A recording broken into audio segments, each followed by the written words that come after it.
If you really know me, you will know my Father as well. From now on, you do know him and have seen him." Philip said, "Lord, show us the Father, and that will be enough for us." Jesus answered, "Don't you know me, Philip? Even after I have been among you such a long time, anyone who has seen me has seen the Father.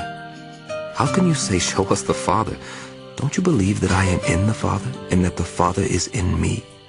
The words I say to you, I do not speak on my own authority. Rather, it is the Father living in me who is doing his work. Believe me when I say that I am in the Father and the Father is in me, or at least believe on the evidence of the works themselves. Very truly, I tell you, all who have faith in me will do the works I have been doing, and they will do even greater things than these, because I am going to the Father. And I will do whatever you ask in my name, so that the Father may be glorified in the Son.